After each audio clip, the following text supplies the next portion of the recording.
செக்கு குட்டி போடுமா அப்படின்னு ஒரு கதை. ஒரு வியாபாரி என்ன பண்ணுறாரு, சந்தைக்கு போய் ஒரு குதிரை வாங்கலாம் அப்படின்னு பிளான் பண்ணிட்டு போயிட்டார். அப்போது சந்தையில் போய் ஒரு குதிரையும் வாங்கிட்டார். என்ன அவருக்கு அதிர்ஷ்டம்னா, அந்த குதிரை வயிற்றுல குட்டியும் இருக்குது. அதோடு சேர்த்து அவர் நினச்ச விலையில் அவருக்கு நல்ல குதிரை கிடச்சிருச்சு. அந்த மகிழ்ச்சியில் வந்துட்டு இருந்தார். திரும்பி வரும்போது அவரோட இடமும் இந்த சந்தை இருந்த இடமும் ரொம்ப தூரம். அதனால் அவர் என்ன ரொம்ப இருட்டாயிட்டதுனால எங்கேயாவது வழியில் தங்கிட்டு தான் போகணும். ஏன்னா இது வேற, இந்த குதிரை குட்டியோடு இருக்குல்ல, அந்த குட்டியோட இருக்கிறதுனால அதால் ரொம்பவும் நடக்க முடியல. சரி, அதை படுக்க வச்சு தூங்க வச்சுட்டு நம்ம அழைச்சிட்டு போவோம் அப்படின்னு அவர் பிளான் பண்ணிவிட்டு பக்கத்தில் இருக்கிற கிராமத்துக்கு வராரு. அப்போது கிராமத்தில் நுழையும் போதே அவர் ஒரு குடிசையை பார்க்குறாரு. அந்த குடிசை என்னன்னா, ஒரு செட்டியார், அந்த ஊர் செட்டியாரோட இடம். அவர் தான் அந்த குடிசையும் போட்டு வச்சுருக்காரு.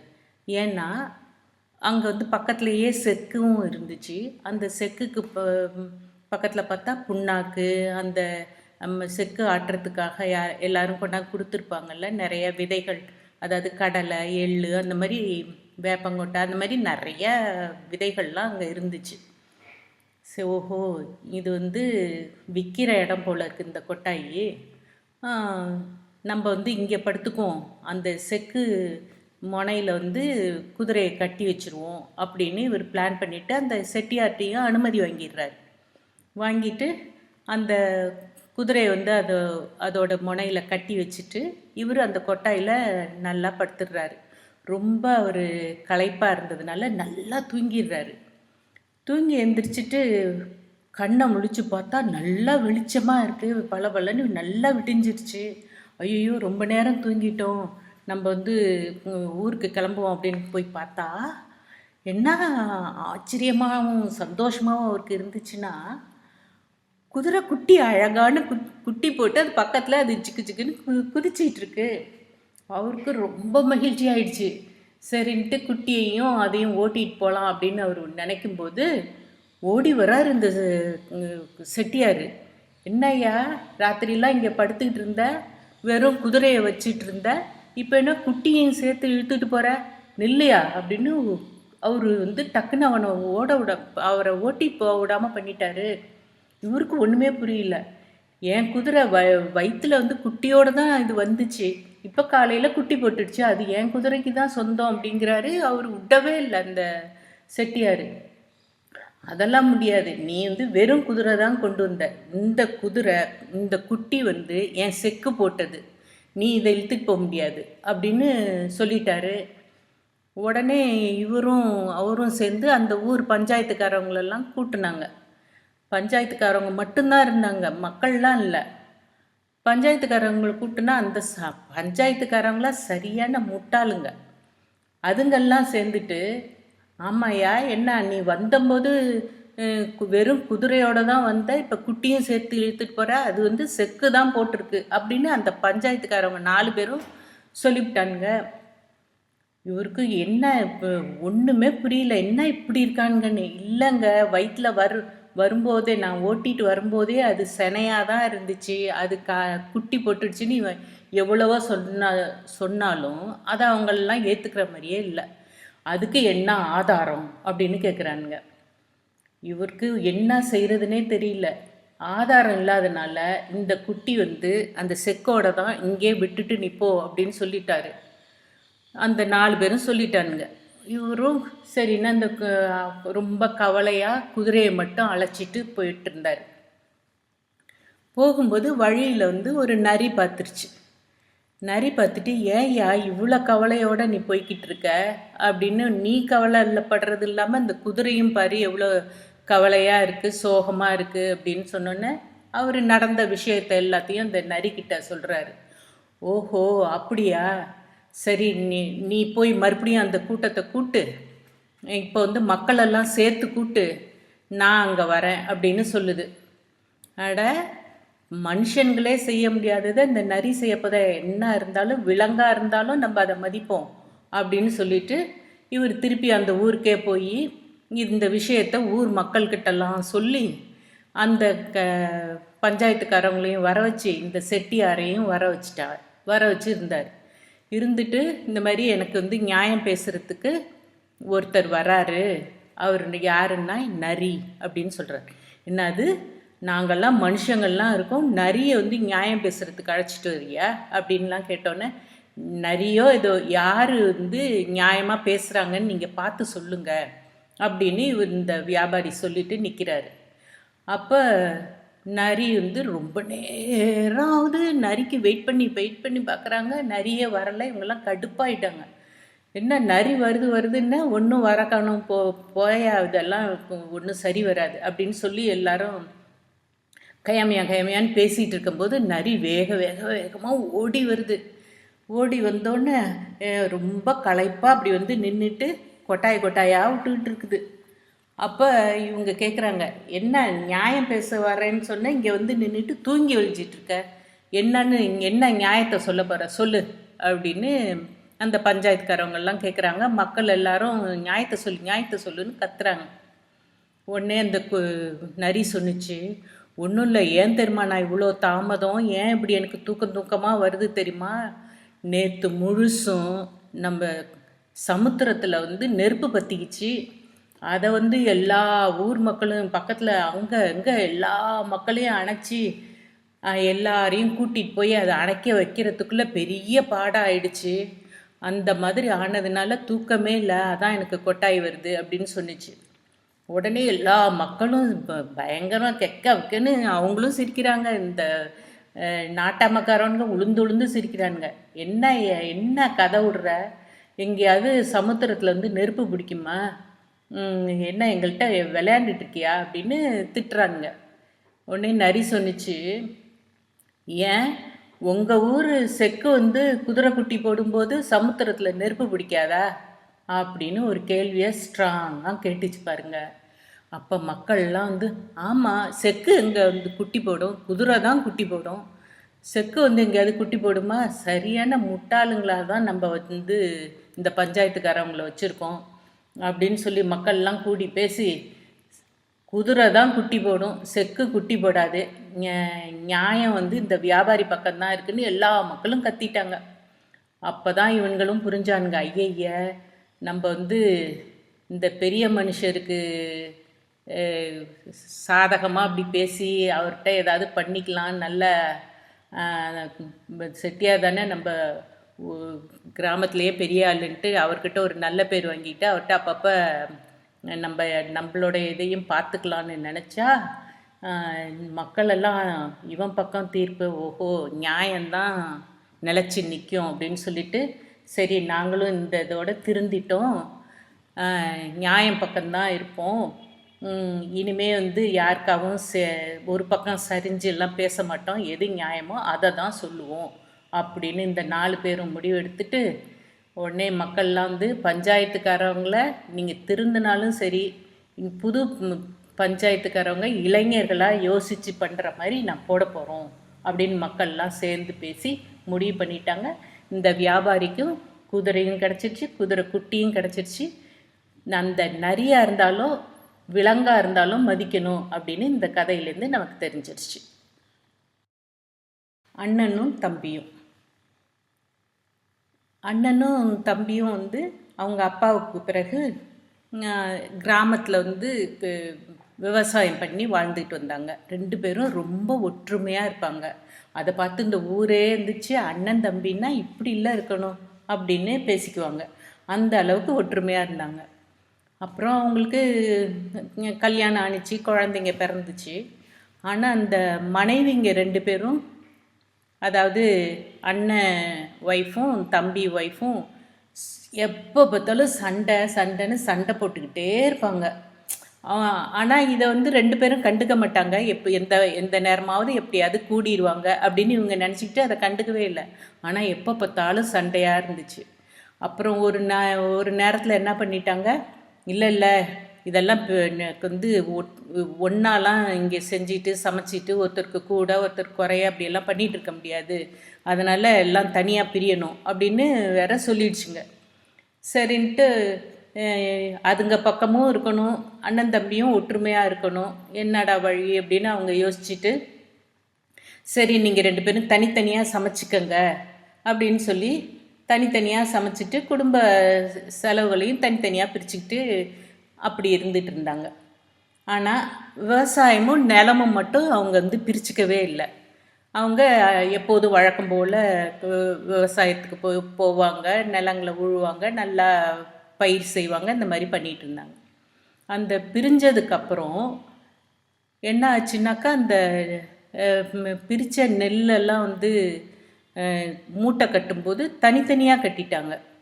அதாவது அண்ணனுக்கு ஒரு 20 மூட்டையும் தம்பிக்கு 20 மூட்டை அப்படின்னு விளைஞ்சதுலேருந்து வந்த வந்த நெல்மணிகளை வந்து இப்படி பிரித்து கட்டிட்டாங்க. ஆனால் 2 பேருக்கும் அது ரொம்ப மனசு கஷ்டமாக தான் இருந்துச்சு. ஆனால் அவங்க 2 பேரும் எப்போதும் வழக்கம் போல் ஒற்றுமையாக தான் எல்லாம் வெளியே வந்தால் பேசிக்குவாங்க, எல்லாம் வீட்டுக்கு போனால் தான் அப்படியே அவங்கவுங்க ஃபேமிலியோடு இருக்கிற மாதிரி அப்படி இருந்துகிட்டு இருந்தாங்க. அப்போ அந்த நெல் மூட்டையை பிரித்து கட்டிகிட்டு இருக்கும்போது இருட்டாயிடுச்சு. அப்போ தம்பி வந்து, அண்ணன் எனக்கு ரொம்ப பசிக்குது, நான் போய் சாப்பிட்டு வந்துடுறேன், நீ இது வண்டி வர வரைக்கும் நீ இதுக்கு காவலுக்கு இரு, நான் போய் சாப்பிட்டு வந்துடுறேன் அப்படின்னு சொல்லிட்டு அவன் சாப்பிட போயிட்டான். அப்போ அண்ணன் யோசிச்சாரு, தம்பி வந்து சின்னவன், அவனுக்கு என்ன தெரியும், இன்னும் அனுபவம்லாம் பத்தாது, நம்ம வந்து இன்னும் என்ன வேணாலும் செஞ்சு நம்ம அனுபவத்தில் வந்து நிறைய லாபம் ஈட்ட முடியும், அவன் பாவம், இனிமே தான் அவனுடைய ஃப்யூச்சர் இருக்குது, இன்னும் அவனுக்கு குழந்தைங்கள்லாம் இல்லை, அதுக்கப்புறம் அவனுக்கு குழந்தைங்கள்லாம் வரும் அப்படின்னு யோசிச்சுட்டு அவர் என்ன பண்ணிட்டாரு, இவங்க 2 பேரும் சண்டை போட்டால் போட்டுக்கிட்டோம் அப்படின்னு சொல்லிட்டு அவருடைய 20 மூட்டை நெல் இருந்துச்சுல்ல, அதுலேருந்து 5 மூட்டை நெல்லை தூக்கி தம்பியோடதோட வச்சுட்டு அப்படியே தெரியாத மாதிரி இருந்துக்கிட்டாரு. அப்புறம் தம்பி சாப்பிட்டுட்டு வந்தோடனே அண்ணன் நான் வந்து பார்த்துக்கிறேன், நீங்கள் போய் சாப்பிட்டு வாங்கன்னொன்னே அவரும் சாப்பிட போயிட்டார். அப்போ இவன் யோசித்தான், அண்ணன் பாவம், இன்னும் எவ்வளோ காலம் அவரால் உழைக்க முடியும், அவருக்கு ஆல்ரெடி 2 பிள்ளைங்க வேற இருக்காங்க, அவருக்கு தான் வந்து நிறையா தேவையாக இருக்கும், அதனால் அண்ணனுக்கிட்ட இந்த இன்னும் நம்மள்டேருந்து இருக்கிறத வச்சுருவோம் அப்படின்னு சொல்லிட்டு இவன் ஒரு 5 மூட்டையை தூக்கி அண்ணனோடதில் வச்சுட்டா விடிய காலையில் ஒரு 3 மணி போல் வண்டி வந்துடுச்சு. 2 பேரும் ரெண்டு வீட்டுக்கு ஏற்றி அனுப்பிட்டாங்க. அனுப்பிட்டு வீட்டில் போய் பார்த்தா அண்ணன் இதுலேயும் 20 மூட்டை இருக்குது, தம்பி இதுலேயும் 20 மூட்டை இருக்குது. அப்போ அவங்க 2 பேரும் அந்த மூட்டையை எண்ணி பார்த்தா இதுலேயும் 20 இருக்குது, அதுலேயும் 20 இருக்குது. இப்போ அண்ணன் தம்பிங்க 2 பேரும் சந்தித்து இதை பேசிக்கிறாங்க. என்னப்பா, நான் வந்து இந்த மாதிரி உனக்கு நீ தம்பி தானே, உனக்கு நிறையா தேவைப்படும் அப்படின்ட்டு நான் வச்சேன். இல்லை நீங்கள் அண்ணன் எவ்வளோ வயசு என்னோட மூத்தவங்க, நீங்கள் இவ்வளோ உழைக்கிறீங்க, உங்களுக்கு வேறு குழந்தைங்க இருக்குது, அதனால் நான் வந்து உங்களுக்கு கூட கொடுத்தேன் அப்படின்னு இவங்க 2 பேரும் பேசிக்கிட்டதை 2 மனைவிகளும் கேட்டுட்டாங்க. நம்ம இப்படி சண்டை போட்டுட்ருக்கோம், அவங்க 2 பேரும் இப்படி பேசிக்கிறாங்கன்னு இதை கேட்டோன்னே அதுங்களுக்கு ரொம்ப அப்படியே வெக்கமாகிடுச்சு.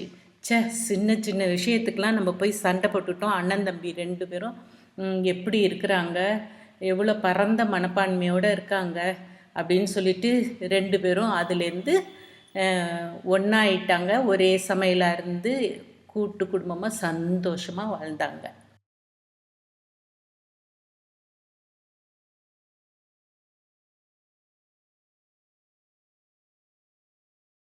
ஒரு மொச்சக்கொட்டையோட கதை. ஒரு பாட்டி என்ன பண்ணாங்க, சந்தைக்கு போய் இன்றைக்கி அவங்க வீட்டில் மொச்சக்கொட்டை குழம்பு வைக்கலாம், நம்ம பேர பிள்ளைங்கள்லாம் வராங்க அப்படின்னு சொல்லிட்டு அவங்களுக்கு ரொம்ப பிடிக்குமா மொச்சக்கொட்டை குழம்பு. உருளைக்கிழங்கு, முருங்கைக்காய், கத்திரிக்காய் போட்டு அதோட மொச்சக்கொட்டை போட்டால் ரொம்ப பிடிக்குமா. அதுக்காக வேண்டி பாட்டி வந்து பேர பிள்ளைங்களுடைய ஆசைக்காக மொச்சக்கொட்டை வாங்க போனாங்க. அப்படியே கொஞ்சம் சருகு வாங்கிட்டு வருவோம் அடுப்பு பற்ற வைக்கிறதுக்குன்ட்டு அதுவும் வாங்கிட்டு வந்துக்கிட்டு இருந்தாங்க. வரும்போது அவங்க டக்குன்னு கால் இடறி அப்படி தடுமாறினாங்கல்ல, அந்த சமயம் ஒரு மொச்சக்கொட்டை கீழே விழுந்துருச்சு, ஒரு சருகும் கீழே விழுந்துருச்சு. அதுங்க 2 பேரும் பேசிக்கிட்டாங்களாம். யார்? மொச்சக்கொட்டையும் சருகும். ஆஹா, நம்ம இந்த பாட்டிக்கிட்டேருந்து தப்பிச்சிட்டோம். இல்லாட்டி இன்னைக்கு நான் எரிஞ்சிருப்பேன், நீ குழம்புல தலபுலான்னு கொதிச்சிருப்ப. அதுக்கு பதிலாக நம்ம தப்பிச்சிட்டோம் அப்படின்னு சொல்லிட்டு வேகமாக அங்கேருந்து காற்று போகிற போக்கில் மொச்சக்கொட்டையும் உருண்டுக்கிட்டு இந்த சருகும் அப்படியே பறந்துக்கிட்டு 2 பேரும் நல்ல நண்பர்களாகவும் ஆகிக்கிட்டாங்க. அப்படியே அவங்க கால் போன போக்கில் போய்கிட்டு இருக்காங்க. போகும்போது வழியில் ஒரு குட்டையில் நிறைய தண்ணி இருந்திருக்கு. இந்த மொச்சக்கொட்டை என்ன பண்ணிடுச்சு, நல்லா நிறைய தண்ணியை குதித்து வயிறு வீங்குற அளவுக்கு தண்ணி குடிச்சிருச்சு. உடனே இந்த சருகு சொன்னிச்சு, போதும் போதும், அப்புறம் ரொம்ப இது பண்ணிட்டீங்கன்னா உடம்பு சரியில்லாமல் ஆகிடும், வா அப்படின்னு சொல்லி அதை இழுத்துக்கிட்டு அப்படியே போகும்போது வழியில் பார்த்தா நிறையா நாவப்பழம். அந்த மரமாக பெரிய தோப்பு போல் இருக்குது, அவ்வளோ நாவப்பழ மரம் இருக்குது. அதை பார்த்தோன்னே இந்த மொச்சக்கொட்டைக்கு ரொம்ப ஆசை வந்துருச்சு. ஆஹா, நாவப்பழம்லாம் இருக்குது, அது எனக்கு ரொம்ப பிடிக்கும், அது வேணும்னு சொன்னிச்சு. உடனே இந்த சருகு சொன்னிச்சு, இங்கே பாரு, ஆல்ரெடி நீ தண்ணியை நிறையா குடிச்சிட்ட, வயிறு வேற வீங்கி கிடக்கு, இதில் இந்த நாவப்பழத்தையும் சாப்பிட்டுட்டுனா இன்னும் உடம்பு சரியில்லாமல் ஆகிடும், அந்த மாதிரி செய்யாத அப்படின்னு சொல்லுது. இல்லை இல்லை, நீ தான் என் நண்பன் ஆகிட்டில்ல, நான் கேட்டால் நீ அதை எனக்கு பறித்து தர மாட்டியான்னு. சரி, என்ன பண்ணுறதுன்ட்டு ஒரு காற்றுக்கு வெயிட் பண்ணுறேன். காற்று அடிக்கும்போது நான் மேலே அப்படி பறந்து போய் உனக்கு நாவப்பழம் தரேன் அப்படின்னு சொல்லிட்டு, சரி நண்பனுடைய ஆசையும் நிறைவேற்றணும் அப்படின்னு சொல்லிட்டு ஒரு காற்று வந்தோன்னே அந்த அந்த சந்தர்ப்பத்தை பயன்படுத்தி டக்குன்னு அந்த சருகு மேலே போய் அந்த நாவப்பழத்தை உருக்கி விட்டுடுச்சு. இது நல்லா சாப்பிட்டுக்கிட்டே இருக்குது. உடனே இது கீழே இறங்கி மாரி போதும் போதும் நிறுத்து, சாப்பிடாதன்னு சொல்லுது. கேட்கவே இல்லை, நல்லா சாப்பிட்டுடுச்சுல, அது வயிறு அப்படி வெடிச்சிருச்சு. வெடிச்சிட்டோன்னே ரொம்ப கஷ்டப்படுது, வயிறு வெடித்ததில் வலி தாங்க முடியாமல் ரொம்ப கஷ்டப்படுது. அதை பார்த்து இந்த சருகுக்கு தாங்க முடியல. ஐயோ, தன்னோட நண்பன் இப்படி கஷ்டப்படுறானே அப்படின்னு சொல்லிட்டு, யாராவது கொஞ்சம் பொறுத்துக்கோ, யாராவது வர்றாங்களான்னு பார்க்குறேன் அப்படின்னு சொல்லிட்டு அங்கே பார்த்தாக்கா ஒரு செம்மான் வருது. மான் அது செக்கச்செவேல்னு இருக்குது அந்த மான். அது வந்துட்டுருக்கு. அது என்ன பண்ணுன்னா, எப்போதுமே ஒரு ஊசி நூல் வச்சுக்கிட்டு தச்சுக்கிட்டே இருக்கும். எதெல்லாம் கிழிஞ்சிருக்கோ அதெல்லாம் தைக்கிறத அது செஞ்சிகிட்ருக்கும். அதை பார்த்துட்டு கூப்பிட்டுட்டு, இது மாதிரி என் நண்பன் வயிறு வெடித்து ரொம்ப கஷ்டப்படுறான், தயவுசெய்து கொஞ்சம் எனக்கு ஹெல்ப் பண்ணு அப்படின்னு இந்த சருகு கேட்குது. உடனே மானும் சரி நான் ஹெல்ப் பண்ணுறேன் அப்படின்னு சொல்லிட்டு, அடாடா, இவர் இந்த மொச்சக்கொட்டை சிகப்பால இருக்குது, என்கிட்ட சிகப்பு நூல் இல்லையே, வெள்ளை நூல் தான் இருக்குது அப்படின்னு சொல்லுது. பரவாயில்ல, வயிறை தச்சிட்டாக்கா அது கொஞ்சம் கஷ்டப்படாது, எதாக இருந்தால் என்ன அப்படின்னு சொல்லிட்டு அது அந்த வெள்ளை நூலாலே அந்த மொச்சக்கொட்டையினுடைய வயிறு பகுதியை அப்படியே நல்லா தச்சிருது. தச்சுட்டு கொஞ்சம் அதுக்கு தெரிஞ்ச இலையெல்லாம் பறித்து மருந்து மாதிரி அதில் போட்டு விட்டு அதை சரி பண்ணிடுது. சரி பண்ணிட்டோன்னே அந்த மான் நடந்து போயிடுது. அப்போது இதில் எல்லாரும் என்ன அந்த கதையிலேருந்து என்ன சொல்ல ஆரம்பிச்சிட்டாங்கன்னா, ஓஹோ, மொச்சக்கொட்டைக்கு அதனால தான் வயிறு மட்டும் வெள்ளையாக இருக்கா அப்படின்னு ஒரு சும்மா ஜோக்குக்காக அப்படி சொல்ல ஆரம்பிச்சிட்டாங்க.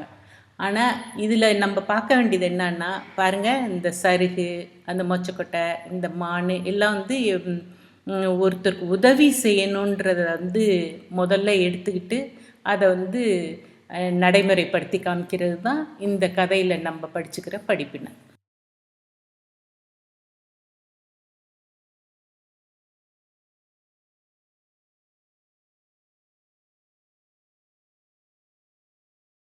கதை 3, அண்ணன் தம்பி கதை.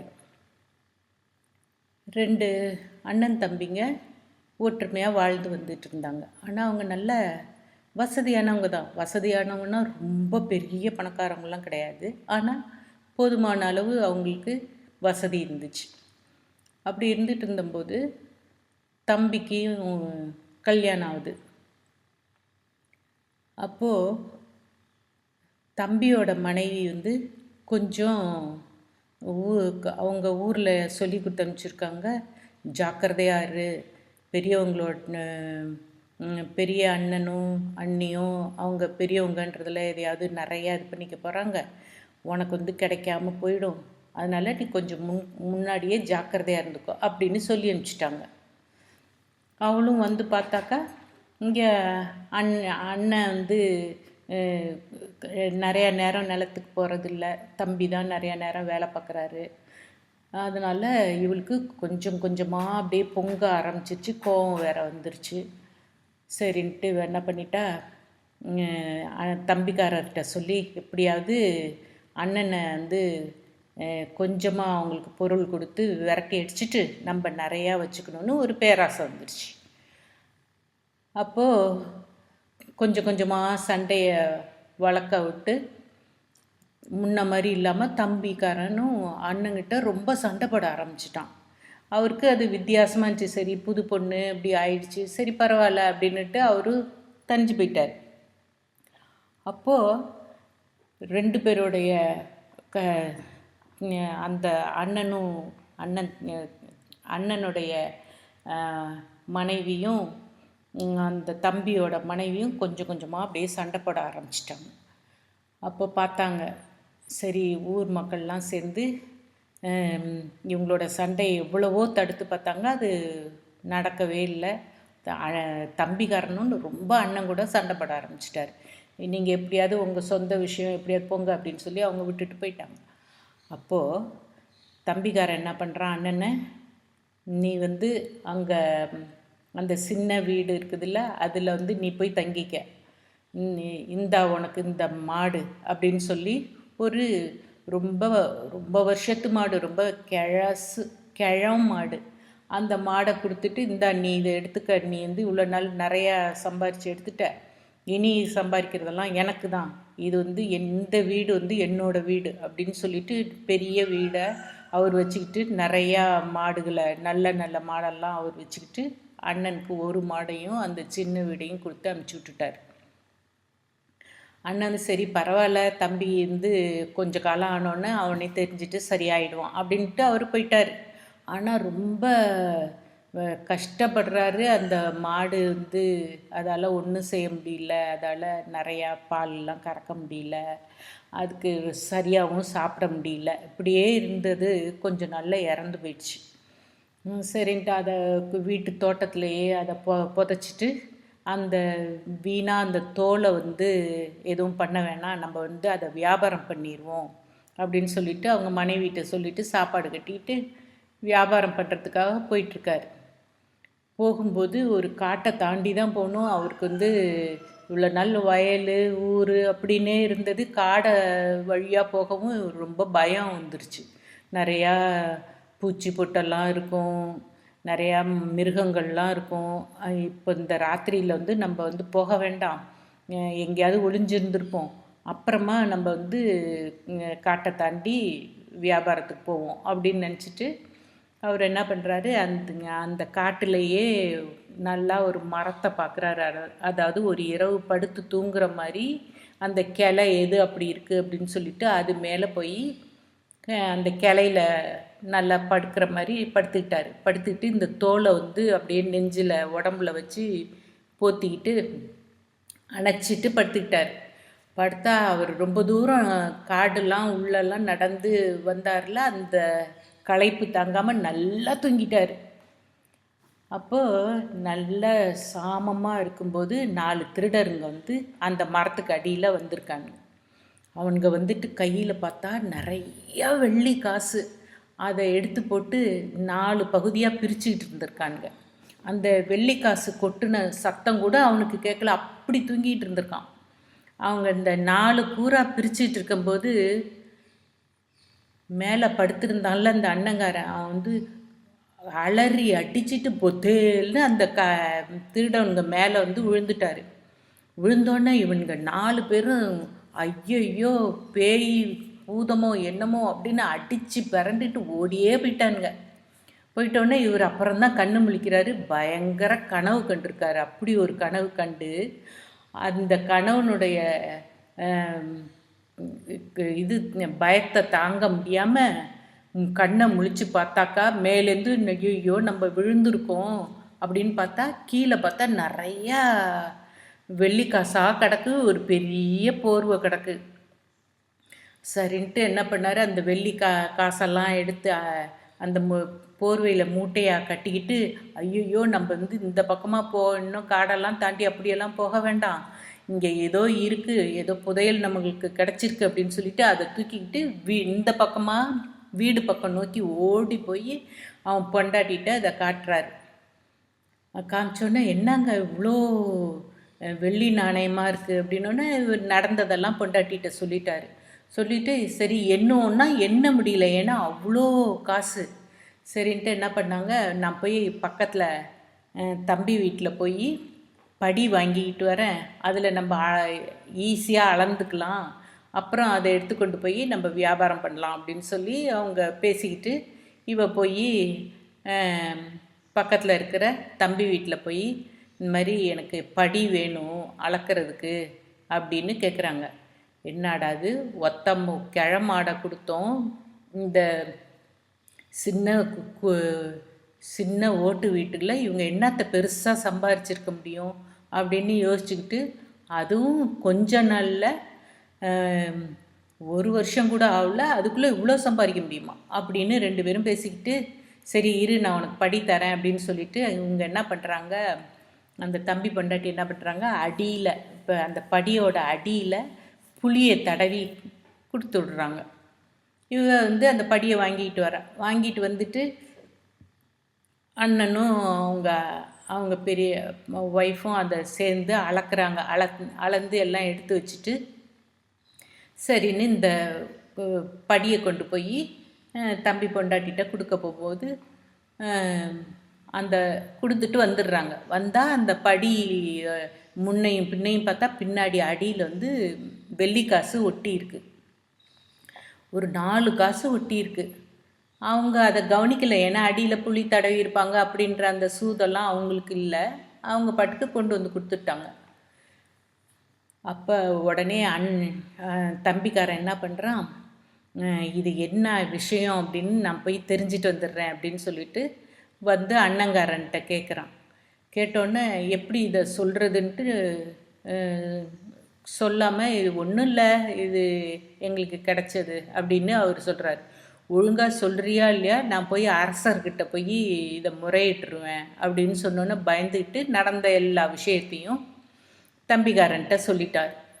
சொல்லிட்டோன்னா ஆஹா அப்படியா விஷயம் அப்படின்னு சொல்லிட்டு அடுத்த நாளே என்ன பண்ணுறாரு தம்பிக்காரரு, அவர் வீட்டில் இருந்த நல்ல பசுமாடை எடுத்து வெட்டி கொலை பண்ணி அதோட தோலை எடுத்துக்கிட்டு அதே மரத்துக்கு, அந்த காட்டில் இருக்க அதே மரத்துக்கு போய் மேலே போய் அதை வச்சுக்கிட்டு உட்காந்துட்டு கொட்டை முழிச்சிட்டு உட்காந்துட்டு வெயிட் பண்ணுறாரு அந்த திருடன்கள்லாம் வருவாங்கன்னு பார்த்தா ரொம்ப நேரம் ஆகுது, திருடன்களே வரல. அப்போ கொஞ்சம் கச்சாமச்சான்னு சத்தம் கேட்குது, அந்த சருகு மேலெல்லாம் நடந்து வந்தால் ஒரு சவுண்டு கேட்கும்ல, அந்த மாதிரி சவுண்டு கேட்குது. ஓஹோ வராங்கன்னு ஒரே குஷியாகிடுது இந்த தம்பிக்காரனுக்கு. ரெடியாக வெயிட் பண்ணிகிட்ருக்கான், அவங்க வந்தோன்னே மேலே உழுவணும் அப்படின்றதுக்காக ரெடியாக வெயிட் பண்ணிகிட்ருக்காரு. அதே மாதிரி இவங்க திருடனுங்க வந்தோடனே அந்த இதை பெட்ஷீட்டை விரிச்சிட்டு நிறையா பொருளை கொட்டுற அந்த சவுண்டு கேட்ட உடனே டொமால்னு பேன்னு கத்திக்கிட்டு தம்பிக்காரன் உழுவவும் இந்த திருடனுங்க 4 பேரும் அவனை பிடிச்சிட்டு, யாரா இது பேயா பூதமான்னு பார்க்கறதுக்கு தான் நாங்கள் வந்து இன்றைக்கி சும்மா கண்ட பொருளையும் எடுத்துக்கிட்டு இங்கே வந்தோம், இதுதான் நீ வந்து நேற்று பண்ண மாதிரி இன்றைக்கும் பண்ணுறியா அப்படின்ட்டு அவனை போட்டு அடியோ அப்படின்னு அடித்து அவன் அவன் உழுவுற அளவுக்கு அடிச்சுட்டு இவங்க போயிடுறாங்க. அப்போ இவர் அப்படியே உடம்பு காயத்தோட இந்த தம்பிக்காரன் அவன் பொண்டாட்டிகிட்ட போய் நடந்ததெல்லாம் சொல்கிறான். சொன்னோன்னே அப்போ வந்து அண்ணங்காரன் இந்த தம்பி இப்படி அடிபட்டு கிடக்கிறானே அப்படின்னு சொல்லிட்டு தம்பிக்கு கொஞ்சம் அந்த புண்ணெல்லாம் மேலே போடுறதுக்கு மருந்தெல்லாம் பச்சை இலை மருந்தெல்லாம் போட்டுவிட்டு அதை சரி பண்ணிவிட்டு இந்தாப்பா என்கிட்ட இவ்வளோ இருக்குது, இவ்வளோது எனக்கு தேவையில்லை, இந்தா நீனும் இதில் கொஞ்சம் வச்சுக்கோன்னு சொல்லி அவருக்கும் கொடுத்துட்டு, அப்போ ஐயையோ நம்ம வந்து அண்ணனுக்கு செஞ்ச தப்பு வந்து எவ்வளோ மோசமான இதாயிடுச்சு, நம்ம யாருக்கு எது நல்லது நினைக்கிறோமோ நல்லது தான் நடக்கும் அப்படின்னு அண்ணன் அடிக்கடி சொல்லுவார். அது மாதிரி நம்ம நல்லதே நினைக்கணும், நல்லதே நடக்கும் அப்படின்னு அதுலேருந்து மாறிட்டார். மாறிட்டு எல்லாரும் ஒற்றுமையாக ஒன்றா வாழ ஆரம்பிச்சிட்டாங்க. நல்லா சந்தோஷமாக ஒரே வீட்டில் இருந்து. அப்போது நிறைய பேருக்கு ஹெல்ப் பண்ணணும்னு தம்பிக்கும் வந்துட்டு அண்ணன் மாதிரி எல்லாருக்கும் நிறைய பேருக்கு ஹெல்ப் பண்ணி சந்தோஷமாக வாழ்ந்தாங்க. அவர் வேலை. ஒரு பெரியவர் இருந்தார். அவருக்கு வந்து ஒரு கால், வலது கால் வந்து முட்டிக்கு கீழே இல்லை. ஒரு சின்ன பிள்ளையாக இருக்கும்போது ஒரு சந்தர்ப்பத்தில் அந்த கால் ஆக்சிடெண்ட்டில் கால் கீழே போயிடுச்சு. அவர் அந்த ஒரு காலை வச்சுக்கிட்டே அவரால் முடிந்த வரைக்கும் அவர் வேலை செஞ்சிட்டு இருந்தார். இப்போ வந்து வயசானதுனால, பெரியவர் ஆகிட்டதுனால அவரால் ரொம்ப வேலை செய்ய முடியல. ஆனால் ஒரு 4 நல்ல இளைஞர்களை வந்து திடமாக நல்லா வளர்த்து வச்சுட்டு அவர் எங்கே போகணுன்னாலும், அப்போல்லாம் வந்து பல்லக்கு மாதிரி தான், எங்கேயாவது வெளியே போகணும் வரணுன்னாக்கா தூக்கிட்டு போகிறதுக்கு பல்லக்கு மாதிரி இருந்திருக்கு. அதில் அந்த பெரியவர் வந்து உட்காந்துட்டு அந்த 4 பேரையும் தூக்கிக்கிட்டு எங்கேயாவது போகணும் வரணும் அப்படின்னாக்கா அவங்கள பயன்படுத்திகிட்டு இருந்தார். ஆனால் அவங்களுக்கு வந்து நல்ல சாப்பாடு, நல்ல உதவி, நல்ல துணிமணி எல்லாமே அவர் பார்த்துக்கிட்டாரு. ஏன்னா இவர் முன்னாடி சம்பாரித்து வச்சுருந்த பணத்தில் இவங்க 4 பேரையுமே நல்லா கவனிச்சிட்டு வளர்த்துட்டு வந்துட்டு இருந்தார். அப்போது ஒரு நாள் வந்து அவர் வந்து நிறைய மாடு வச்சுருந்தார். அதில் ஒரு மாடு வந்து ரொம்ப பிரியமாக இருக்கும் இவர்கிட்ட எப்போதுமே. அந்த மாடு மேலே இவரும் ரொம்ப பிரியமாக இருப்பார். ஒரு நாள் என்னன்னு பார்த்தா அந்த மாடு காணா போயிடுச்சு. ஐயோ, இந்த மாடு காணா போயிடுச்சுன்ட்டு இவரால் ரொம்ப இத்தனை மாடு இருந்தாலும் அந்த ஒரு மாடு காணோன்னு அவருக்கு ரொம்ப கஷ்டமாக இருந்துச்சு. அப்போ இந்த 4 பேரும் பகலில் வருவாங்க, காலையில் வருவாங்க, இரவுக்கு வந்து அவங்க வீடு போயிடுவாங்க. அது மாதிரி காலையில் வரும்போது அந்த பசங்களை கூப்பிட்டு 4 பேரையும், தம்பி இந்த மாதிரி என்னுடைய மாடு காணா போயிடுச்சு, கொஞ்சம் அதை தேடி தரீங்களா அப்படின்னு அவர் கேட்டார். நீங்கள் அதுக்கான உண்டான நான் கூலியும் உங்களுக்கு கொடுத்துட்றேன் அப்படின்லாம் சொன்னார். அதுக்கு அந்த 4 பசங்களும் அதெல்லாம் முடியாது, எங்களோட வேலை உங்களை பல்லக்கில் தூக்குறது மட்டும்தான், இந்த மாதிரி மாடு தேடுறது அதெல்லாம் நாங்கள் செய்ய மாட்டோம். என்னப்பா இவ்வளோ காலம் உங்களுக்கு நான் எவ்வளவோ பண்ணியிருப்பேன், இது மாதிரி நான் கேட்டேன்னா இன்றைக்கி வந்து என்னால் ஓடி போய் அந்த மாடெல்லாம் தேட முடியுமா, நீங்கள் கொஞ்சம் வந்து எனக்கு கருணை செய்யுங்கப்பா அப்படின்னு அவர் எவ்வளோ கேட்டால், அதெல்லாம் முடியாது, எங்களுக்கு வந்து பல்லக்கு தூக்குற ஒரே வேலை தான் அப்படின்னு சொல்லிட்டானுங்க. சரின்னு என்ன பண்ணார், இவர் போய் உடையை ஊற்றிக்கிட்டு வந்து, சரி இப்போ வந்து நீங்கள் என்னுடைய பல்லக்கை ரெடி பண்ணுங்கள், நான் வெளியே போகணும் அப்படின்ட்டார். சரின்னு அவங்க 4 பேரும் அவரை தூக்கி அதில் உட்கார வச்சு அந்த பல்லக்கை 4 பேரும் தூக்க ஆரம்பிச்சிட்டாங்க. அவர் வந்து இங்கேருந்து மேற்கு பக்கம் போ, அவனுங்க மேற்கு பக்கம், இங்கேருந்து வடக்கு பக்கம் போ, அங்கேருந்து வடக்கு, திருப்பி வீட்டுக்கு வாங்க. வீட்டுக்கு வந்தோன்னே அவர் அப்படியே மாடை தேடிக்கிட்டே இருக்கார். அப்புறம் இப்போ வந்து தெற்கு பக்கம் போங்க அப்படிங்கிறாரு. அதுக்குள்ளே அவங்களுக்கு அப்படியே ரொம்ப களைப்பாகி பசியெல்லாம் வந்துருச்சு.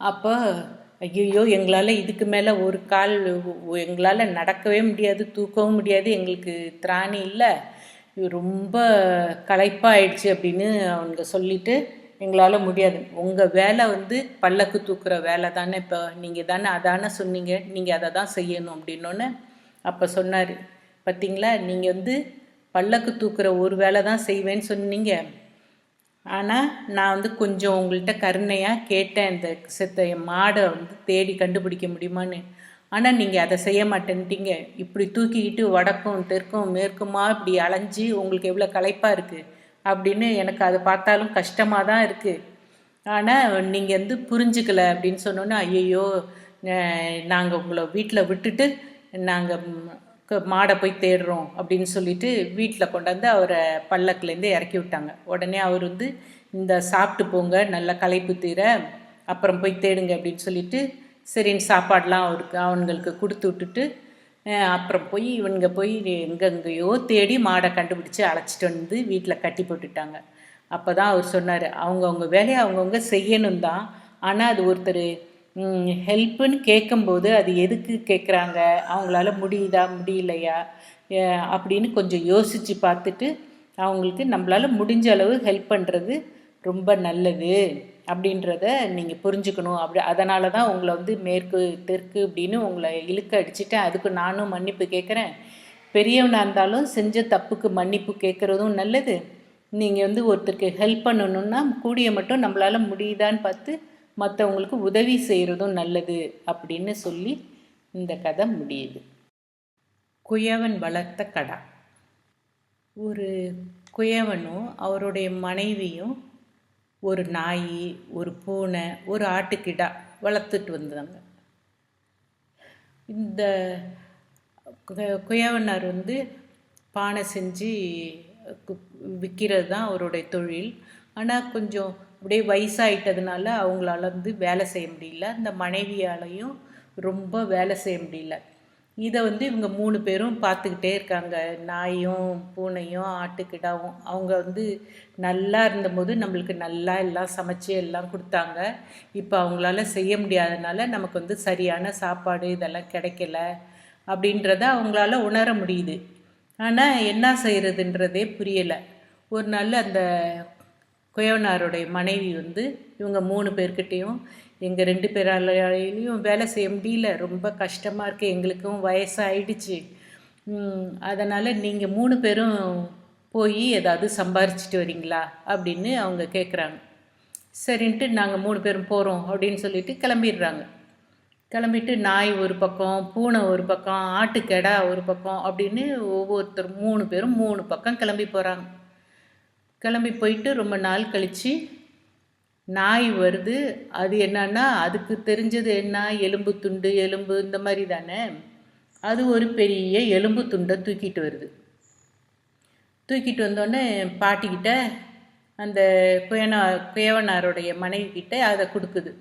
கொடுத்தோன்னே அவங்க அதை பார்த்துட்டு, என்னடா அது, இத்தனை நாள் போயிட்டு ஒரு எலும்பு துண்டு ஒன்றே ஒன்று இதை போய் கொண்டு வரியே அப்படின்னு சொல்லிட்டு, சரி நீ கொண்டு வந்த ஒன்றால் முடிஞ்சதை நீ கொண்டு வந்திருக்க, வைக்கிறேன், நீ போய் உன் இடத்துல படுத்துக்கோ அப்படின்னு சொல்லி அனுப்பி வச்சுட்ட. அடுத்தது பூனை வருது. பூனை வந்து என்ன கொண்டு வருதுன்னா ஒரு செத்த எலியை தூக்கிட்டு வருது. உடனே அந்த பாட்டி வந்து, ஐயையோ செத்து போன எலி இந்த நாத்தம் நாறுது, இதை போய் தூக்கிட்டு வந்திருக்கே, இதை வச்சு நம்மளுக்கு என்ன பிரயோஜனம், சரி அதை கொண்டு போய் அங்கே உள்ள அந்த செடிக்கு அடியில் புதைச்சி வச்சிரு அப்படின்னு சொல்லி அதை புதைக்க வச்சுட்டாங்க. அது புதைச்சிட்டு, சரி நீ போய் உன் இடத்துல போய் படுத்துக்கோ அப்படின்னு சொல்லி அனுப்பிச்சி விட்டுறாரு. அப்புறம் இந்த ஆடு போகுது. அது ரொம்ப தூரம் போகுது, எங்கெங்கெல்லாம் என்ன கிடைக்கும் அப்படின்னு யோசிச்சுக்கிட்டே அது ஆடு ரொம்ப தூரம் போகுது. போகும்போது வழியில் ஒரு காடு. அந்த காட்டில் பார்த்தாக்கா ஒரு பெரிய புலி அப்படியே சீறிக்கிட்டு அப்படியே வருது. ஆனால் இது கொஞ்சம் கூட பயப்படலை. யார் அது இந்த காட்டுக்குள்ளே வர்றது அப்படின்னு புலி கேட்குது. நான் தான் குயவன் வளர்த்த கெடா, இங்கேயும் அங்கேயுமா நான் பாயிற கெடா, நான் தான் வரேன், இங்கேருந்து பக்கத்தில் இருக்கிற மலையில் போய் புல்லு மேய போகிறேன் அப்படின்னு சொல்லுது.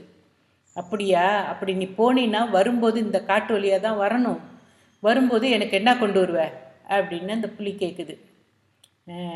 அப்படியா, வரும்போது ஒரு ஏதாவது ஒரு மிருகத்தோட வலது பக்கத்தொடைய உனக்கு எடுத்துகிட்டு வரேன் அப்படின்னு இந்த கடா சொல்லிடுது.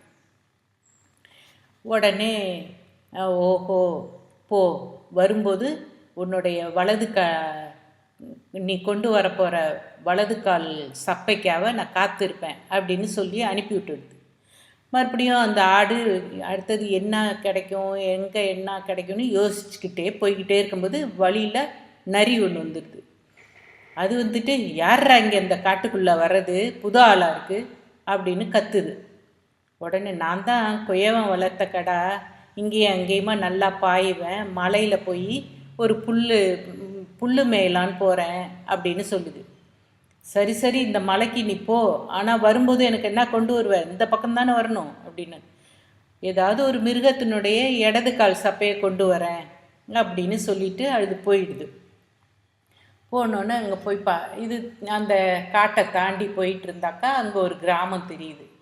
அந்த கிராமத்தில் ஒரு பாட்டி வந்து குடிசையில் ஒரு கொஞ்சம் சோளத்தை போட்டு குத்திக்கிட்டு இருக்காங்க. ஓஹோ, இந்த பாட்டிக்கு நம்ம வந்து உதவி செஞ்சாக்கா அவங்க எனக்கு ஏதாவது சன்மானம் கொடுப்பாங்க, அதை நம்ம வீட்டுக்கு எடுத்துகிட்டு போகலாம் அப்படின்னு யோசிச்சுட்டு அங்கே போய் அந்த பாட்டிக்கிட்ட போய் பாட்டி நானும் உங்களுக்கு சேர்ந்து இந்த சோளத்தை இடித்து தரேன், நீங்கள் ஆனால் எனக்கு ஏதாவது கொடுக்கணும், ஏன்னா என்னோடய நிலைமை இதுன்ட்டு அவங்க அந்த குயவனுடைய நிலைமையும் அதையும் எல்லாத்தையும் எடுத்து சொல்லுது. பூனை ஒரு பக்கம் நாய் ஒரு பக்கம்னு போயிருக்கோம், நான் இந்த பக்கம் வந்திருக்கேன்ற எல்லா கதையும் சொல்லுது. சொன்னோன்னே பாட்டியும் சரி, இவ்வளோ வந்து வளர்த்த எஜமானிக்காக இவ்வளோ செய்யணும்னு நீ யோசிக்கிற அப்படின்னு சொல்லிட்டு அதுக்கு குடிக்கிறதுக்கு தண்ணி கொடுத்துட்டு, ஏன்னா நீ நிறையா களைப்பாக வந்திருப்ப காடெல்லாம் தாண்டி, இந்த தண்ணி குடின்னு தண்ணியும் கொடுத்துட்டு, நீ வந்து காடை தாண்டி போகணுன்னா உன் கையில் ஏதாவது ஒரு ஆயுதம் இருக்கணும், இந்த உலக்கையை வச்சுக்கோ அப்படின்னு சொல்லி அந்த பாட்டி கொடுக்குறாங்க.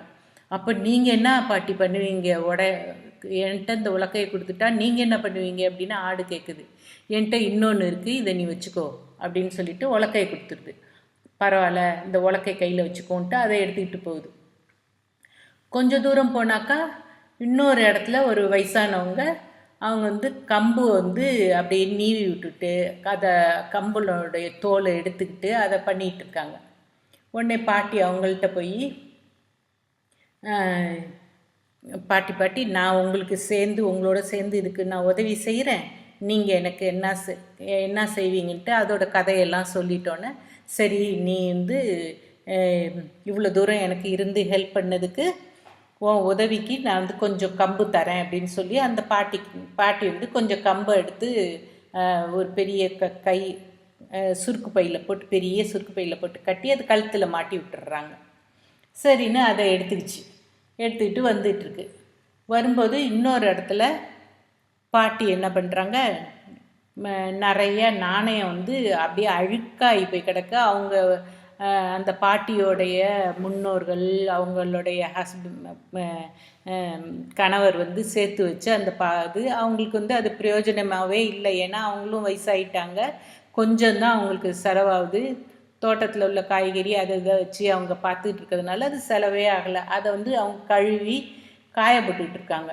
அப்போ அந்த ஆடு அங்கே போய் நின்று, பாட்டி இதை கழுவுறதுக்கு நல்லா சுத்தமாக கழுவி தரதுக்கு நான் உங்களுக்கு உதவி செய்கிறேன், எனக்கு வந்து ஆனால் நீங்கள் எனக்கும் திருப்பி ஒரு உதவி செய்யணும், ஏன்னா இந்த மாதிரின்னு அந்த அவங்களுடைய வீட்டு நிலைமையை எடுத்து சொல்லுது. அப்போ பாட்டி ஓகே சரிப்பா அப்படின்னு சொல்லிட்டு இதை வந்து 2 பேருமா சேர்ந்து கழுவி கீழே அப்படியே அதை வந்து காய போடுறாங்க. நல்லா உலர்த்துறதுக்காக பெரிய பாய் போட்டு காயப்படுறாங்க. அப்போ அந்த பாட்டி சொல்கிறாங்க, அது வழியில் வந்து அந்த உலக்க கதையும் சொல்லுது, இந்த கம்பு கழுத்தில் கட்டி விட்டாங்களோ அந்த கம்பு கதையும் சொல்லுது. உடனே இந்த பாட்டி என்ன பண்ணாங்க, அந்த கம்பு பையை கழட்டி வச்சுட்டு, நீ என்ன பண்ணு, உன் உடம்பால் இந்த நாணயத்து மேலே ஒரு உருள் உன்னால் எவ்வளோ ஒட்டி எடுத்துகிட்டு போக முடியுமோ அதை வந்து ஒட்டி எடுத்துக்கிட்டு பத்திரமா கொண்டு போய் உங்கள் அந்த குயவனார்கிட்ட கொடு, உங்கள் எஜமானர்கிட்ட கொடு அப்படின்னு இந்த பாட்டி சொல்லிடுறாங்க. சரின்னு அது என்ன பண்ணுது, அந்த நாணயத்து மேலே உளுந்து நல்லா பிறண்டுட்டு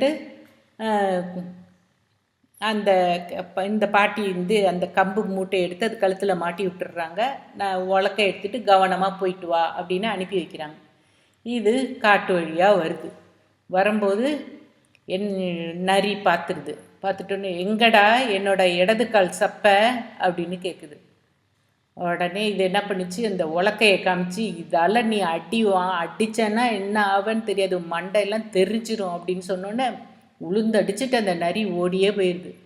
மறுபடியும் இது வந்து காட்டு வழியாக போனோன்னே புலிக்கு கிட்ட போகும்போது இன்னும் தைரியமாக இருக்கணும்னு இது மனசுல நினச்சிட்டு, அப்போ புலி எங்கடா என்னோட வலது கால் சப்பை அப்படின்ட்டு பெருசாக கர்ஜிக்குது.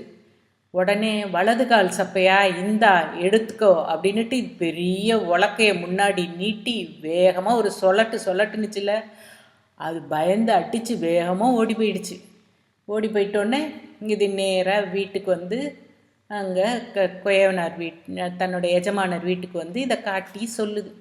அப்போ அந்த பெரிய உலக்கையை பார்க்குது, நிறையா கம்பு இருக்கிறத அவங்க பார்க்குறாங்க. ஒரு உழுக்குனோன்னு உடம்புலேருந்து காசாக கொட்டுனுச்சு. இதெல்லாம் பார்த்தோன்னே எவ்வளோ சாமர்த்தியமாக இவ்வளோதுன்னு நான் வந்து மற்றவங்களுக்கு உதவி செஞ்சுட்டு பதிலாக இதை வாங்கிட்டு வந்தேன், நம்ம வீட்டு நிலைமையை சொன்னேன், அவங்களே இதெல்லாம் எனக்கு கொடுத்தாங்க அப்படின்னு சொல்லிட்டு இது அந்த கதையெல்லாம் சொல்லிட்டு அந்த குயவனார்கிட்டையும் இவங்கள்ட்டையும் நல்லா பேர் எடுத்துச்சு. அவங்க வந்து அந்த காசு அந்த அந்த கம்பு அந்த உலக்கையெல்லாம் வச்சுட்டு மேலே மேலே அதை எப்படி பெருக்கிறதுன்னு பார்த்து அவங்களும் இது பண்ணி எல்லாருக்கும் நல்லா சாப்பாடு போட்டு அவங்க 5 பேருமா நல்லா வாழ்ந்து வந்தாங்க. புதையல். ஒரு விவசாயிக்கு 2 பிள்ளைங்க, 2 பையன்க தான். ஆனால் இந்த 2 பசங்களும் கொஞ்சம் கூட அப்பாவுக்கு உதவியும் செய்ய மாட்டாங்க, சரியான சோம்பேறி பசங்க. ஒரு வேலையும் செய்ய மாட்டாங்க, ஆனால் நல்லா 3 வேலையும் கரெக்டாக சாப்பிடுவானுங்க, ஊரை சுற்றிட்டு வருவானுங்க, படுத்து நல்லா தூங்குவானுங்க. இப்படியே அவங்க காலத்தை வந்து போய்கிட்டானுங்க. எவ்வளோ சொன்னாலும் யார் சொன்னாலும் எதையும் காதில் போட்டுக்கவே மாட்டானுங்க, கேட்டுக்கவும் மாட்டாங்க. அவங்க அப்பாவோட அந்த விவசாயியோடைய மனைவியோ பசங்களுடைய கவலையிலே அவங்க இறந்து போயிட்டாங்க. இந்த விவசாயிக்கு இப்போது வயசு வேற ஆகிக்கிட்டே இருக்குது. அவருடைய முதுமை காலம் நெருங்கிடுச்சு. அவர் எவ்வளவோ அந்த தள்ளாத வயசுலேயும் நிலத்தில் உழுது பயிர் செஞ்சு இவங்களுக்கு சாப்பாடு போட்டு இப்படி வளர்த்துக்கிட்டே வந்துட்டு இருந்தார். யார் என்ன சொன்னாலும் கேட்க மாட்டாங்க, இவர் என்ன சொன்னாலும் கேட்க மாட்டாங்க. ஆனால் அவங்க நல்லா திங்கிறதும் தூங்குறதும் ஊர் சுற்றுறது இதே வேலையாக வச்சுட்டு இருந்தாங்க. அப்போ இவருக்கு வந்து கொஞ்சம் கொஞ்சமாக இவருடைய நிலைமை புரிஞ்சிருச்சு. இன்னும் கொஞ்ச நாள் தான், ஒரு 10 நாளோ 15 நாளோ தான் நம்ம இருப்போம், இப்போயாவது இவங்களுக்கு நம்ம எதையாவது சொல்லி இவங்களை வந்து இந்த நிலத்தை பார்க்கவும் அதில் உழைக்கவும் செய்யணுன்ட்டு அவர் என்னென்னமோ சொல்லி பார்த்தாரு. அவங்க அதை கேட்கவே இல்லை. கடைசி காலம் 2 நாள் இருக்கும்போது இந்த பசங்களை கூப்பிட்டு, ஐயோ பிள்ளைங்களா, 2 பேரும் இவ்வளோ பெரிய பசங்களாக இருக்கீங்க, நீங்கள் வந்து நான் செத்துட்டேன்னா நீங்கள் சாப்பாட்டுக்கு என்ன பண்ணுவீங்க, நீங்கள் வந்து உழைப்புனா என்னன்னு கூட தெரியாமல் இருக்கீங்களே, உங்களை நினச்சா எனக்கு ரொம்ப கஷ்டமாக இருக்கணும்னு அவங்க ஓன்னு அழுவ ஆரம்பிச்சிட்டாங்க. என்னடா நம்ம இப்படி இறந்து போயிடுவோன்னு நினச்சிட்டு அழுகுறானுங்களா இப்படின்ட்டு அவருக்கே மனசு தாங்கலை. ஏன்பா இப்படி அழுகுறீங்க அப்படின்னோன்னே, நீங்கள் செத்து போயிட்டாக்கா நாங்கள் 3 வேளை சாப்பாட்டுக்கு என்ன பண்ணுறதுன்ட்டு அழுகுறானுங்க.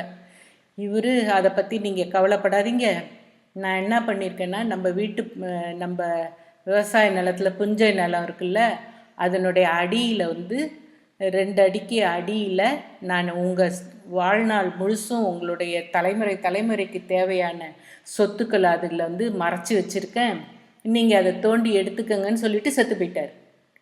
இந்த பசங்களுக்கு ஐயோ அவர் எந்த இடத்துல மறைச்சி வச்சுருக்கேன்னு இடத்தையே குறிப்பாக சொல்லாமல் செத்து போயிட்டாரே அப்படின்ட்டு அது வேற இவங்களுக்கு கவலை. சரின்னு அவரோட ஈம கடன்களெல்லாம் முடிச்சுட்டு இவங்க 2 நாள் கழித்து என்ன பண்ணுறானுங்க, மண்வெட்டி எடுத்துக்கிட்டு அண்ணனும் தம்பியும் போகிறானுங்க இந்த புஞ்சை நிலத்துக்கு. போயிட்டு ஒரு இடம் விடாமல் ராவும் பகலுமா தொடர்ந்து அந்த நிலம் முழுசையும் 2 அடிக்கு நல்லா தோண்டி தோண்டி தோண்டி தோண்டி பார்த்துட்டானுங்க, எங்கேயும் ஒன்றுமே இல்லை. இதுவே செய்கிறதுக்கு ஒரு 6 மாதம் ஆயிடுச்சு. அவங்க அவ்வளோ நிலத்தையும் ராவும் பகலுமா தோண்டி தோண்டி பார்த்ததில் எங்கேயுமே அந்த பொருளே இல்லை. நம்மளை வந்து இப்படி ஏமாற்றிட்டு இறந்து போயிட்டார இந்த கிழவன்னு திட்டிகிட்டு இருக்காங்க. அந்த சமயம் பார்த்து நல்லா மழை பெய்ய ஆரம்பிச்சிருச்சு. அப்போ ஊர் மக்கள்லாம் சேர்ந்து, உங்கள் அப்பா நிலத்தை நல்லா நீங்கள் தோண்டி வச்சிட்டீங்க, நல்லா மழை வேற பெஞ்சிருக்கு, இந்த நேரத்தில் நீங்கள் வந்து பருத்தியை வந்து அதில் போட்டு விவசாயம் பண்ணிங்கன்னா அப்படி ஒரு மகசூல் உங்களுக்கு கிடைக்கும், பணம் நிறையா கிடைக்கும்னு சொன்னோன்னே சரி தோண்டி தான் விட்டுட்டோம், மழையும் பெஞ்சிருச்சு, இதையாவது செய்வோம் அப்படின்னு சொல்லிட்டு அவனுங்க என்ன பண்ணுறானுங்க, அவன் பருத்தி நீங்கள் அந்த விதையை கொடுத்தீங்கன்னா உங்களுக்கு நாங்கள் இதுலேருந்து வர லாபத்துலேருந்து உங்கள் பருத்திக்கான காசை கொடுத்துட்றோம் அப்படின்னு அந்த ஊர் மக்கள்கிட்ட பேசி பருத்தியை வாங்கி எல்லா இடத்துலையும் போட்டுடுறாங்க. போட்டுட்டா நல்லா பருத்தி செடி முளைச்சி நிறைய அது பூத்து காய்ச்சி குலுங்கி வெடிக்க தொடங்கிடுச்சு. இவங்களுக்கு ரொம்ப மகிழ்ச்சி ஆயிடுச்சு. சரின்னு அந்த பருத்தியெல்லாம் பறிச்சுட்டு போய் சந்தையில் விற்றா அவங்களுக்கு நிறைய பணம் கிடச்சிருச்சு. அவங்க அப்பா சொன்னதை விட நிறைய பணம். சரின்னு அந்த பருத்தி கொடுத்தாங்கல்ல, அவங்களுக்கு கொடுக்க வேண்டிய காசை கொடுத்துட்டு மேலே மேலே பருத்தி போட்டு நிறைய பணம் எடுத்துட்டாங்க. அப்போ தான் அவங்க அந்த அப்பாவோட உழைப்பையும் அப்பா நமக்காக எப்படி பண்ணாருன்றதெல்லாம் அப்போ தான் யோசிக்க ஆரம்பித்தாங்க.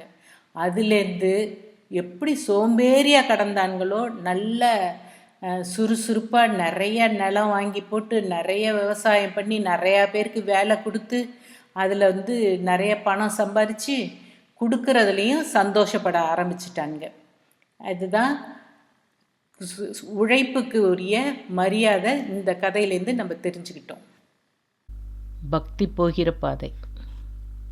ஒரு சந்நியாசி. அவர் ஒரு நாள் ஒரு கனவு கண்டார். அந்த கனவிலே ஒரு சொர்க்கத்துக்கு போகிறார். அங்கே பெரிய திருவிழா நடந்து கொண்டிருக்கிறது. எங்கே பார்த்தாலும் அலங்கார வளைவுகள், வண்ணமயமான விளக்குகள், பாதையெங்கும் மலர்கள், எல்லா கட்டிடங்களும் ஒளிமயம்.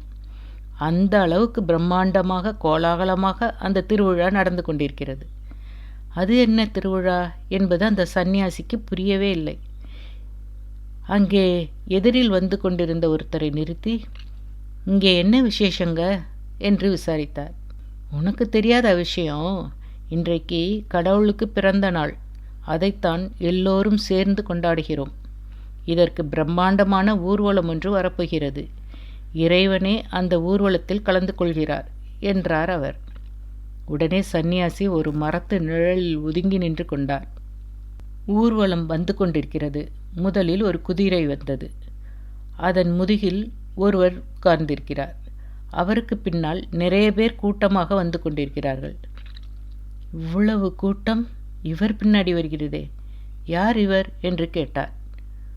ஒரு மதத்தின் பெயரை சொல்லி, இவர் அந்த மதத்தின் தலைவர், இவரை பின்பற்றுகின்ற மக்கள் கூட்டம் பின்னால் வந்து கொண்டிருக்கிறது என்று விவரம் சொன்னார்கள். இவர்களுக்கு அடுத்தபடியாக இன்னொரு குதிரை மீது அமர்ந்து கொண்டு இன்னொருவர் வந்து கொண்டிருக்கிறார். அவருக்கு பின்னாலும் ஏகப்பட்ட கூட்டம். இவர் யார் என்று கேட்டார் சந்நியாசி. இன்னொரு மதத்தின் பெயரை சொல்லி, இவர் அந்த மதத்தின் தலைவர், இவர் வழியை பின்பற்றுகிறவர்கள் இவரின் பின்னால் கூட்டமாக வந்து கொண்டிருக்கிறார்கள் என்றார்கள். இப்படி ஒவ்வொருவராக குதிரை மீது வந்து கொண்டிருக்கிறார்கள். அவர்களை பின்பற்றியும் ஒவ்வொரு கூட்டம் வந்து கொண்டிருந்தது. அந்த பெரிய ஊர்வலம் போய்கொண்டே இருந்தது. கடைசியாக அது முடிந்தது. அதன் பிறகு கொஞ்ச நேரம் கழித்து ஒரு வயசான ஆள் குதிரை மீது வந்து கொண்டிருந்தார். ஆனால் அவருக்கு பின்னால் யாருமே இல்லை. அவர் பரிதாபமாக தனியே வந்து கொண்டிருந்தார். அவர் அந்த ஊர்வலத்தை சேர்ந்தவரா இல்லையா என்பதே தெரியவில்லை. இவர் யாரு பாவம், இவர் ஏன் இப்படி தனியாக வந்துட்டு இருக்காரு என்று கேட்டார் அந்த சந்நியாசி. என்ன இப்படி கேட்குறீங்க? இவர் தான் கடவுள். இவருக்கு தான் இன்றைக்கு பிறந்த நாள். முன்னாடி போகிற ஊர்வலம் பூரா இவருடைய பிறந்த நாளை கொண்டாடுகிறதுக்காக தான். இதை கேட்டதும் அந்த சந்நியாசிக்கு திடுக்கென்று தூக்கி போரி போட்டது. இதுவரையில் கனவு கண்டு கொண்டிருந்தவர் விழித்து கொண்டார். அதன் பிறகு யோசித்து பார்த்தார். உண்மைதான், மக்கள் எல்லோரும் பக்தி மார்க்கத்தில் போவதாக நினைத்து கொண்டு பாதை மாறி போய் கொண்டிருக்கிறார்கள். கடவுளை பின்பற்றுவதாக நினைக்கிறார்கள் பக்தர்கள். ஆனால் கடவுளுக்கு பின்னால் யாருமே இல்லை. இன்னும் இயல்பாக இதை பற்றி கொஞ்சம் யோசித்து பாருங்கள். உண்மைக்கு பின்னாடிதான் நான் போய்கொண்டிருக்கிறேன் என்று நிறைய பேர் சொல்கிறார்கள். ஆனால் அந்த உண்மை அனாதையாக போய்கொண்டிருக்கிறது. அப்படி ஆகிவிட்டது உலகம். இந்த காலத்திலேயும் ஓர் ஊர்வலம். ஒரு பெரிய மனிதருக்கு பிறந்த நாள் விழா. அவர் குதிரை மேலே ஏறி முன்னாடி போய்க் கொண்டிருக்கிறார். அவர் பின்னாடி ஒரு 100 பேர் போகிறார்கள். எல்லாரும் பணம் கொடுத்து ஏற்பாடு செய்யப்பட்டவர்கள். கொஞ்ச தூரம் நடந்ததும் கால் வலிக்க ஆரம்பித்து விட்டது. ஒவ்வொருவராக ஒதுங்க ஆரம்பித்தார்கள். ஒரு கட்டத்தில் குதிரையிலே போகிறவர் தற்செயலாக திரும்பி பார்க்கிறார். பின்னாடி யாருமே இல்லை. எல்லோரும் ஓடிவிட்டார்கள். ஒரே ஒருவன் மட்டும் ரொம்பவும் விசுவாசமாக பின்னால் நடந்து வந்து கொண்டிருந்தான். நீ வீட்டுக்கு போகலையா என்று கேட்டார் அவர். அவன் ரொம்பவும் பணிவாக சொன்னான், நீங்கள் அந்த குதிரையும் அதுக்கான வாடகை பணத்தையும் கொடுத்துட்டிங்கன்னா நானும் போயிடுவேன். கொண்டு வா அந்த கத்தியை. அவர் ஓர் இளம் துறவி. அங்கிருந்த ஓர் அன்னையின் முன்னால் வந்து நின்றார் அவர். அம்மா, நீங்கள் என்னை ஆசீர்வதிக்க வேண்டும் என்றார் பணிவோடு. அன்னை நிமிர்ந்து பார்த்தார். துறவி தொடர்ந்தார். அம்மா, நான் வெளிநாடு போகின்றேன். என்னுடைய பயணம் நல்லவிதமாக அமைய வேண்டும். அங்கே நான் செய்கிற பணிகள் எல்லாமும் வெற்றிகரமாக முடிய வேண்டும். அதற்காகவே உங்கள் ஆசீர்வாதம் வேண்டி வந்திருக்கிறேன். சொல்லி முடித்துவிட்டு பார்க்கிறார். அன்னை இவர் சொன்னதை காதில் வாங்கி கொண்டதாகவே தெரியவில்லை. ஏதோ சிந்தித்தபடி அமர்ந்திருப்பதாகவே தோன்றியது.